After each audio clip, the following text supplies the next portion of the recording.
नमस्कार, आप देख रहे हैं जगत क्रांति टीवी। मैं आपके साथ अक्षिता मौर्य। आइए रुक करते हैं खबर की ओर। पहलवान योगेश्वर दत्त ने कहा, खिलाड़ियों को राजनीति करनी है तो खेल छोड़ना चाहिए। बोले 3-4 पहलवान कुश्ती को पीछे ढकेलने का काम कर रहे हैं। यमुनानगर में सरस्वती स्कूल में शूटिंग रेंज का उद्घाटन करने पहुंचे हरियाणा के पहलवान योगेश्वर दत्त का कहना है कि आज कुछ खिलाड़ी राजनीति करने लगे हैं, जिससे खेल बदनाम होते हैं। वे अपने साथियों पर भी आरोप लगाने लगे हैं, जो कि दुखदायी है। यमुनानगर में मीडिया से बातचीत करते हुए योगेश्वर दत्त ने कहा कि खिलाड़ी अपना ध्यान खेल पर लगाएं। अगर राजनीति करनी है तो वे खिलाड़ी रहते हुए न रहें। उन्होंने आरोप लगाया कि आज 3-4 पहलवान कुश्ती को पीछे ढकेलने का काम कर रहे हैं। वहीं योगेश्वर दत्त ने कहा कि विनेश फोगाट के मामले में पूरे देश में ऐसा माहौल बनाया गया है कि खिलाड़ी के साथ अन्याय हुआ है। प्रधानमंत्री और सरकार को भी साजिश में शामिल कहा गया है। उन्होंने कहा कि खिलाड़ी को अपना स्वयं का ध्यान रखना होता है। 100 ग्राम वेट का मामला था। उन्होंने कहा कि खिलाड़ी ने क्या खाया उसे स्वयं पता होता है, क्या खाना चाहिए क्या नहीं खाना चाहिए, किससे वेट बढ़ेगा। किसी पर आरोप लगाना सही नहीं है। उन्होंने कहा कि कुश्ती फेडरेशन पर प्रतिबंध लगाने से पहलवान आहत है। योगेश्वर दत्त ने लगातार बढ़ रहे नशे पर चिंता व्यक्त करते हुए कहा कि आज ये देश में गंभीर समस्या है। पंजाब में जहां कई युवाओं ने जान गंवाई, उन्होंने कहा कि हम सरकार पर निर्भर नहीं रह सकते। हम सबको मिलकर इस तरफ ध्यान देना होगा। विशेषकर अभिभावकों को अपने बच्चों पर ध्यान देना जरूरी है। यमुनानगर से संवाददाता राकेश भारतीय की रिपोर्ट। सभी को राम राम। आज यमुनानगर में मैं हूं और यहाँ पे सरस्वती स्कूल में शूटिंग रेंज की आज ओपनिंग है 25 मीटर और 50 मीटर की। और बड़ी अच्छी बात है कि यमुनानगर जैसे शहर में जो यहाँ पुराने के यहाँ से खुद मल्लेश्वरी ओलंपिक मेडलिस्ट हुई हैं और अब शूटिंग रेंज की जो यहाँ पे शुरुआत हुई है स्कूल में, तो मेरा मानना है कि आने वाले समय में यहाँ से भी अंतर्राष्ट्रीय और ओलंपिक लेवल के खिलाड़ी निकलेंगे।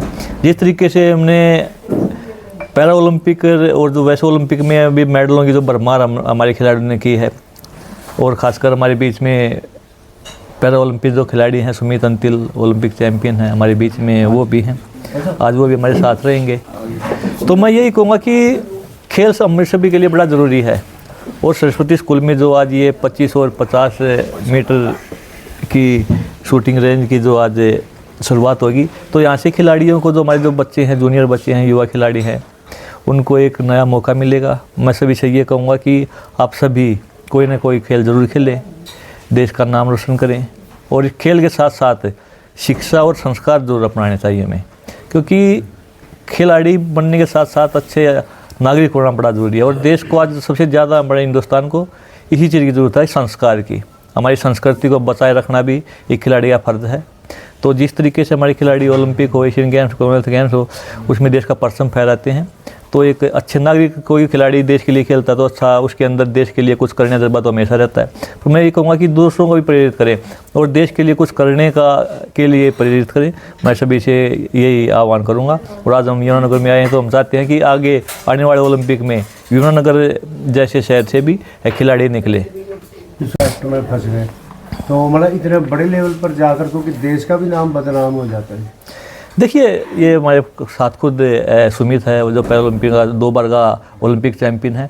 और खिलाड़ी की खुद जिम्मेवारी होती है कि उसका डोप देना, उसको मेल करना होता है कि जब भी मैं 15 दिन में कर रहूँगा, अगर मैं आज के बाद अपनी कोई जगह छोड़ता हूँ, 15 दिन में कर रहूँगा, विदेश में रहूँगा या अपने देश में किस टाइम पर रहूँगा, तो बताना होता है, वाडा नाडो को इन्फॉर्म करना होता है कि भाई इस टाइम पे यहाँ वेयर अबाउट में बताना होता है। और अगर 3 बार में अगर हम अपना डोप नहीं देते तो ऑटोमेटिकली वो अपराध की श्रेणी में आता है और उस पर डोप बैन का प्रावधान है। तो जो 4 साल का बैन लगाया है एज ए रूल, वो बिल्कुल ठीक लगाया है। कोई गलती उसमें खिलाड़ी की मानी जाती है। और अकेला ये केस नहीं है, एक खिलाड़ी हमारे अभी ओलंपिक के टाइम में एक हमारी बॉक्सर थी खिलाड़ी, उसको भी इस तरीके से झेलना पड़ा। वो भी उसमें बता नहीं पाए वेयर अबाउट में, और ये तो डोप लेने वाले इसके साथ घूम रहे थे और ये भाग रहा था। तो ये तो बिल्कुल ऐसे तो पक्का पहली बार मेरे ऐसे डोप बैन लगता है। और मेरा डोप लेने वाला मेरे पास यहाँ पे आया और मैं यहाँ से भाग जाता हूँ तो वो डोप की श्रेणी में आता है और मेरे पे डोप लगने का वो प्रावधान है। तो ये तो डोप वहाँ होते हुए भी डोप नहीं दिया। तो इसमें ये बिना बात की एक राजनीति और लोगों में और पूरे देश में ये दुष्प्रचार करना होता है। जिस तरीके से ओलंपिक में एक पहलवान का विनेश फोगाट का वेट नहीं आया था, 100 ग्राम रहा था, और पूरे देश में एक माहौल ऐसा बनाया गया कि प्रधानमंत्री ने और भारत सरकार ने साजिश के तहत इसका वेट नहीं आने दिया। और ये जिम्मेवारी खुद खिलाड़ी की होती है। ऐसे ही डोप की जिम्मेवारी खुद खिलाड़ी की होती है। अगर कोई खिलाड़ी, मैं आपको 2016 की बात बताता हूँ, रियो ओलंपिक के टाइम नथिंग यादव डोप में आया था और उसने भी इस तरीके के मतलब ये थी कि भाई किसी ने उसको कुछ खिला दिया पिला दिया हो, सबके यहाँ से बरी होने के बाद भी नाट डालने उस वाट डालने उस पर डोप 4 साल प्रतिबंध लगा था कि डोप आपने लिया हुआ किसी ने भी दिया हो पर डोप आपके अंदर मिला है, आप डोपिंग में आए हो तो आपके 4 साल का बैन लगेगा। कोई ये खुद खिलाड़ी जिम्मेवारी होती है। अगर मैं डोप में आता हूँ तो मेरी जिम्मेवारी है, मैं क्या खाता हूँ क्या पीता हूँ उसकी जिम्मेवारी मेरी है। अगर मेरे को कोई पिला भी जाता है वही मेरी जिम्मेवारी मेरी है, मैंने क्यों पिया किसी से कुछ लेके। तो इस तरीके की बातें बिल्कुल निराधार हैं और हमें खुद पता होना चाहिए और सबको पता भी है, हर खिलाड़ी को पता है कि डोप में कौन खिलाड़ी कैसे आता है और जब वो डोप से भागता है तो उस पर बैन लगता है। सर जिस तरीके से बजरंग ने खासकर राजनीति और ये कि फंसाया गया, देखिए इन्होंने एक पूरे देश में एक माहौल बना दिया। मैं पीछे बोला था कि राजनीति अपनी जगह खेल अपनी जगह है और खिलाड़ी को उसको खेल करते रहना चाहिए। अगर हमारा राजनीति में हम खिलाड़ियों क्यों अपना हिस्सा नहीं खिलाड़ियों करेंगे तो बिल्कुल गलत है। खिलाड़ियों का खेल डिस्टर्ब होगा उससे। ये अभी अब ओलंपिक 2028 में फिर ओलंपिक है, उससे पहले एशियन गेम्स है, कॉमनवेल्थ गेम्स है, तो और खिलाड़ी डिस्टर्ब भी होता है। कुश्ती को बहुत ज़्यादा नुकसान इन पहलवानों की वजह से हुआ है। जो कोई इन्होंने आरोप लगाए थे वो कोर्ट में के साथ फैसला कोर्ट करेगा उसको, जिसने भी कुछ गलत किया उसको सज़ा मिलेगी। तो उसके बाद तो उस चीज़ से दूर हटना चाहिए। आज भी हमारी जो कुश्ती फेडरेशन उस पर बैन लगा हुआ है।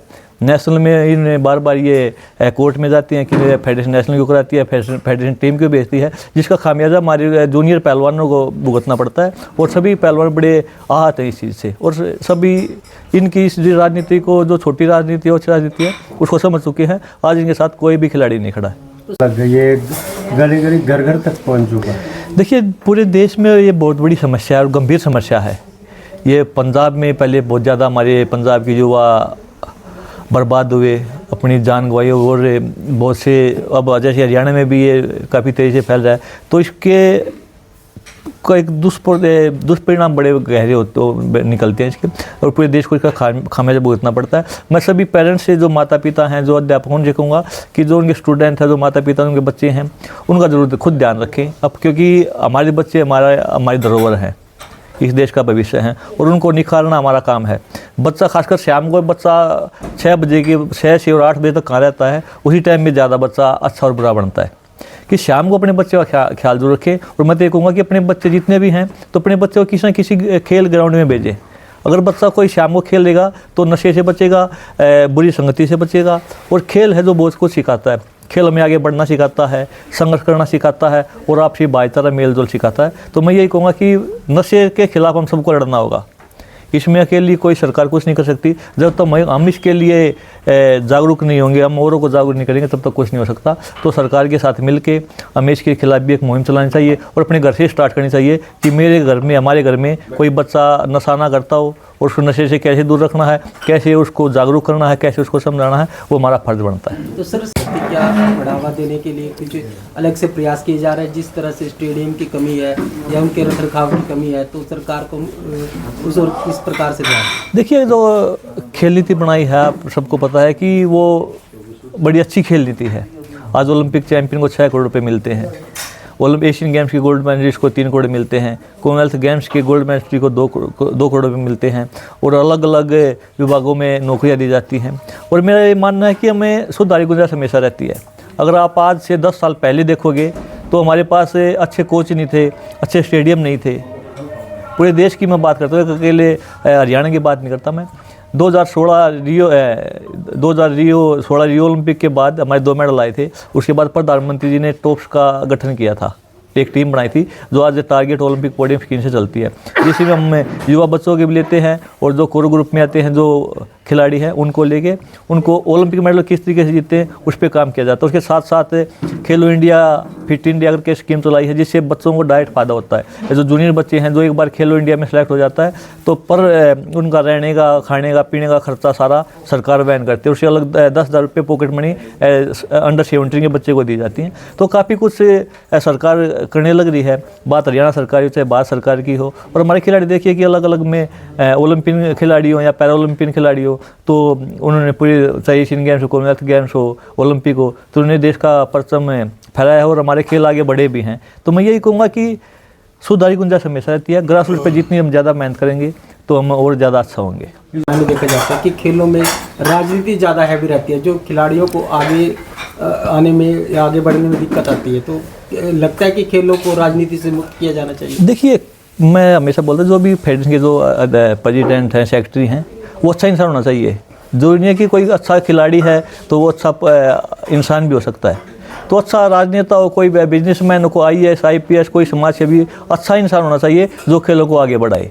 और आज तो खुद खिलाड़ी इस तरीके की राजनीति करने लगे जिससे खेल बदनाम होते हैं। हमारी बहन बेटियों के ऊपर उंगली उठाई जाती हैं, इस तरीके के इल्ज़ाम है खिलाड़ियों द्वारा लगाए जाते हैं अपने ही साथी खिलाड़ियों पे, तो बड़ा दुखदाई है। तो मैं है कि खेल जब खिलाड़ी खेल खेलता है, कोई खिलाड़ी कोई भी खेल खेलता है तो पूरा ध्यान अपना खेल पे लगाए। अगर राजनीति करनी है तो खिलाड़ियों के उस पर राजनीति ना करे, अच्छी राजनीति करे, खिलाड़ियों के भले की राजनीति करे, उस खेल को पीछे धकेलने की कोशिश ना करे। और कुश्ती के साथ आज वही हो रहा है, ये जो 3-4 पहलवान हैं ये कुश्ती को आज भी पीछे धकेलना काम कर रहे हैं। संजय जी के लड़के हैं। अच्छा, अर्जुन वार्डी, अच्छा, वर्ल्ड नंबर 1 रैंक है इनका। अच्छा, शूटिंग में।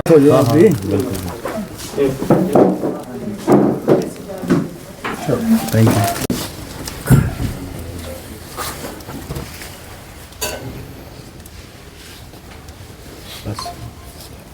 कि वो गायब हो गई। एक तो स्टार माना जाता था विनेश को, भाई एरी का काम करेंगे, वो दिखती भी नहीं है। देखिए, खिलाड़ी तो अच्छी खिलाड़ी है, स्टार तो है, उसमें तो कोई वो नहीं है, पर राजनीति में आने के बाद लोगों के बीच में रहना होता है। और वहाँ की जो दुराना हल्के की जो समस्याएं हैं उन लोगों को पता होगा, उनके बीच में वो जाती है नहीं जाती हमें तो नहीं पता। अगर पोस्टर किसी ने लगाए हैं तो उनका कुछ अपने रीजन होंगे जो उन्होंने पोस्टर लगाए हैं।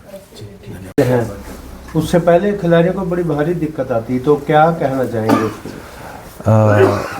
देखिए जी, कोई भी बड़ी चीज़ होती है उसमें, चाहे आप कोई भी बड़ा काम करने में अगर जो आपका एम बड़ा है तो दिक्कतें तो आती हैं। बट जिस तरह से सरकार साथ दे रही है, टॉप स्कीम में हम खेलो इंडिया स्कीम, अभी नए खेलो इंडिया पैरा गेम स्टार्ट हुए हैं, तो काफ़ी सपोर्ट मिल रहा है गवर्नमेंट से, लोगों से काफ़ी प्यार मिल रहा है, तो मोटिवेशन मिलता है कि अपना और बेहतर दें हम।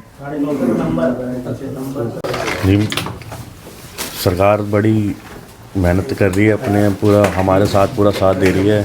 हम मतलब पहले बड़ी दिक्कतें आती थी, मतलब जब मैंने गेम स्टार्ट करी थी 2010 में, उसके बाद से अब तक मतलब सरकार पूरा सहयोग दे रही है, धीरे धीरे बिल्कुल साथ है हमारे, तो उसका परिणाम भी अच्छा निकल रहा है। हम मेडल्स लेके आ रहे हैं देश के लिए। नहीं, कुछ और बेहतरी के लिए कुछ सरकार से कहना चाहेंगे? नहीं, बहुत अच्छी नई नई स्कीम्स टाइम टू टाइम निकाल रहे हैं। मतलब अब तो कोई दिक्कत वाली बात ही नहीं है।